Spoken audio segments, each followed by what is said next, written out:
Hello everyone. तो आज का हमारा टॉपिक है sea floor spreading theory. Sea floor spreading theory क्या है? ये एक ना जियोलॉजिकल प्रोसेस है जिसमें ओशनिक क्रस्ट बनती है मिड ओशनिक रिज पर, और वो सबडक्शन जोन के पास जाके दूर होती जाती है, जहाँ पर सबडक्शन जोन में एक प्लेट दूसरी प्लेट के नीचे जाके सबडक्ट हो जाती है। इस थ्योरी ने हमारा ना ओशन बेसिन के ओरिजिन को भी एक्सप्लेन किया, और बाद में चल के जो हमारी प्लेट टेक्टोनिक थ्योरी आई उसके लिए भी मैकेनिज्म प्रदान किया, यानी कि उसकी भी फाउंडेशन को रखा इसने। इसका हिस्टोरिकल बैकग्राउंड क्या था? सी फ्लोर स्प्रेडिंग के बारे में सबसे पहले कैसे पता चला? तो 1960 में हैरी हेस ने वर्ल्ड वॉर सेकेंड के दौरान ओशनिक फ्लोर का मैपिंग किया, और उन्होंने पाया कि वहाँ पर एक मिड ओशनिक रिज है, जिसने बाद में इस थ्योरी का पूरा फाउंडेशन रखा। सी फ्लोर स्प्रेडिंग थ्योरी ने ना वैगनर की जो कॉन्टिनेंटल ड्रिफ्ट थ्योरी थी उसकी भी जो भी वीकनेसेस थी, कमजोरियां थी, उसको भी दूर किया, और आगे चल के बताया कि आखिर कॉन्टिनेंट मूव हुए कैसे थे। सी फ्लोर स्प्रेडिंग थ्योरी का प्रोसेस क्या होता है, उसका कैसा मैकेनिज्म है वो देखेंगे। तो सी फ्लोर स्प्रेडिंग थ्योरी हमें देखने को मिलता है कि ना डाइवर्जेंट बाउंड्री होती है। डाइवर्जेंट बाउंड्री क्या होती है? जब एक प्लेट दूसरी प्लेट के विपरीत दिशा में जा रही होती है, यानी कि दोनों ऑपोजिट डायरेक्शन में मूव कर रही होती हैं, तो वहाँ पर डाइवर्जेंट बाउंड्री बनती है।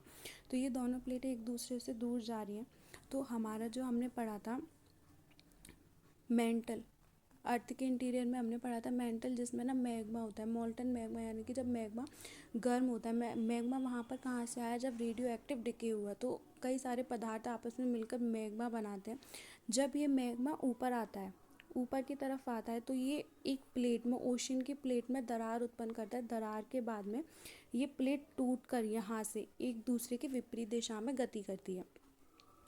तो यहाँ पर जब ये मैग्मा इस क्रस्ट से होते हुए बाहर आया, तो जब बाहर आता है तो ये मॉल्टन मैग्मा जब क्रस्ट से बाहर आ गया तो इसको हम बोलेंगे लावा। जब ये लावा ठंडा होकर यहाँ पे जम जाता है इसकी रिज पर, रिज यानी कि किनारे होते हैं प्लेट्स के किनारे, तो यहाँ पर जमकर एक नई ओशनिक प्लेट बनाते हैं। और जैसे जैसे ये और फिर केवल यहाँ पर ना ये एक दूसरे से दूर नहीं जा रहे, बल्कि आगे चल के ये भी देखा गया कि ये जो प्लेट आगे जाती है वो सबडक्ट भी होती है। सबडक्ट यानी कि दूसरी प्लेट के नीचे जाके धंसना। तो ये यहाँ से दूर होती गई, और यहाँ पर जो नया मैग्मा बनता गया, नया मैग्मा जो लावा के रूप में जमता गया, वो एक नई प्लेट बनाता गया। यही है सी फ्लोर स्प्रेडिंग थ्योरी। अब इस सी फ्लोर स्प्रेडिंग थ्योरी के सपोर्ट में ना कुछ एविडेंसेस भी है, क्योंकि बगैर एविडेंस के हम किसी थ्योरी को प्रूफ नहीं कर सकते। तो फर्स्ट आया मैग्नेटिक स्ट्रिपिंग। मैग्नेटिक स्ट्रिपिंग क्या होती है? हमारी अर्थ की ना एक मैग्नेटिक फील्ड होती है, जैसे एक मैग्नेट बार होती है जिसमें नॉर्थ एंड साउथ होते हैं, जो प्लस माइनस का साइन देती है, उसी प्रकार ना हमारी अर्थ की भी एक मैग्नेटिक फील्ड होती है। तो मैग्नेट क्या करती है? मैग्नेट ये होती है कि जब लोहे के कण होते हैं ना, उनको अपनी तरफ खींच लेती है। तो जब देखा गया कि जब ये मैग्मा ओशन क्रस्ट से होके बाहर आए, यानी कि लावा के रूप में जमा, तो लावा के रूप में जब जमा तो इसमें जो भी आयरन के कण थे, जो भी लोहा कण थे, वो अर्थ की मैग्नेटिक फील्ड के हिसाब से वो सेट हुए। यानी कि देखिए, जैसे ये क्रस्ट है, यहाँ से जब ये लावा निकला, तो जब पहली बार लावा निकला, तो जब हमारी अर्थ की मैग्नेटिक फील्ड यहाँ पे नॉर्थ, यहाँ पे साउथ था, तो जो भी इस लावा में मैग्नेटिक कण थे, जो भी लोहे के कण थे, वो इस मैग्नेटिक फील्ड के हिसाब से शिफ्ट हुए। यानी कि एक साइड, ये दोनों की साइड हमें सिमेट्रिकल देखा गया, कि इस दोनों रिजेस पे हमने देखा कि ये जो लोहे के इसमें जो कण देखे गए वो एक ही साइड की डायरेक्शन हमें बताते हैं। लेकिन जैसे जैसे हम इससे दूर होते गए ना, हमने आगे की प्लेट्स को देखा, तो हमने वही पैटर्न को देखा कि अगर ये यहाँ पे इस साइड को दिखा रहे हैं साउथ को, तो इस वाली प्लेट में भी देखा गया कि ये साउथ को ही रिप्रेजेंट कर रहे हैं, यानी कि एक सिमेट्री इसमें देखी गई।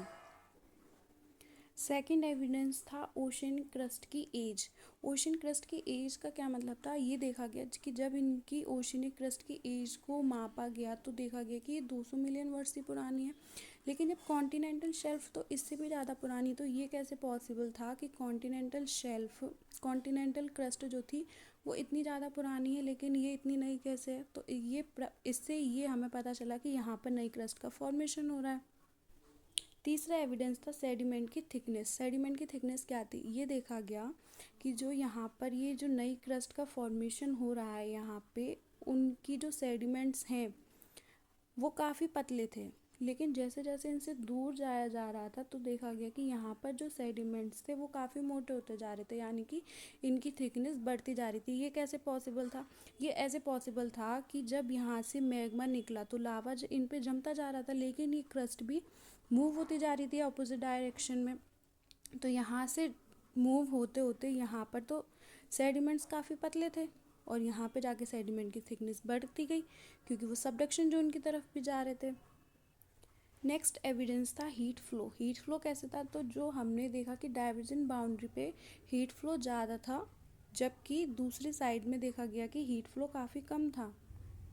नेक्स्ट एविडेंस देखा गया अर्थक्वेक और वोल्केनिक एक्टिविटी। अर्थक्वेक और वोल्केनिक एक्टिविटी का क्या संबंध था इसमें, तो देखा गया कि जो सेलो फोकस अर्थक्वेक थे, सेलो फोकस अर्थक्वेक क्या होते हैं, जो कि बहुत ही कम गहराई से निकलते हैं। बहुत ही कम गहराई से कब निकल सकते हैं, कि जब वहाँ पे एक्सप्लोजिव नेचर का वोल्केनो ना हो। एक्सप्लोजिव नेचर का वोल्केनो कब नहीं होगा, जब वो डाइवर्जेंट बाउंड्री होगी जब ना। तो डाइवर्जेंट बाउंड्री पे देखा गया यहाँ पे मिड ओशियनिक क्रस्ट पे कि यहाँ पे हमें शैलो फोकस के अर्थक्वेक देखने को मिले, लेकिन वहीं दूसरी तरफ जब ये मूव हो रही थी तो यहाँ पे एक दूसरा सबडक्शन जोन भी बन रहा था, जहाँ एक प्लेट दूसरी प्लेट के नीचे जा रही थी। तो यहाँ पर एक्सप्लोसिव नेचर का वोल्केनो आएगा। एक्सप्लोसिव नेचर का वोल्केनो यानी कि डीप डेप्थ का वोल्केनो आएगा। सी फ्लोर स्प्रेडिंग थ्योरी का प्लेट टेक्टोनिक से क्या रिलेशन था, इसने आगे चल के प्लेट टेक्टोनिक को कैसे सपोर्ट किया। तो प्लेट टेक्टोनिक को इस प्रकार सपोर्ट किया कि इसने बताया कि कैसे मिड ओशियनिक रिज पे एक नई क्रस्ट फॉर्मेशन हो रहा है, वहीं दूसरी तरफ सबडक्शन जोन पे वही क्रस्ट का सबडक्ट हो रहा है, यानी कि वही डिस्ट्रक्ट हो रही है, वही नाश हो रही है। तो ऐसा नहीं था कि ओशन क्रस्ट सिर्फ बन रही है, वहाँ ऐसा भी था कि दूसरी तरफ ओशन क्रस्ट जो थी वो समाप्त भी हो रही थी। तो इसका मतलब सिर्फ ये नहीं था कि सी फ्लोर बढ़ता ही जा रहा है, नहीं, अगर एक साइड बढ़ता हुआ जा रहा है तो दूसरी साइड वहीं ख़त्म भी होता जा रहा है। तो इसने बताया कि कैसे प्लेट टेक्टोनिक के दौरान प्लेट्स का मूवमेंट कैसे हो रहा है, उसकी क्रिएशन कैसे हो रही है, डिस्ट्रक्शन कैसे हो रहा है, नई क्रस्ट कैसे बन रही है, डिस्ट्रक्शन उसका सबडक्शन जोन पे कैसे हो रहा है, ये सारा कुछ उसमें बताया। लेकिन ना हर थ्योरी जैसे बोलते हैं कि अपने आप में एकदम पूर्ण नहीं होती है, तो उसी प्रकार ये भी था, इसका भी क्रिटिसिज्म किया गया, इसकी भी कुछ ना कुछ लिमिटेशंस थी।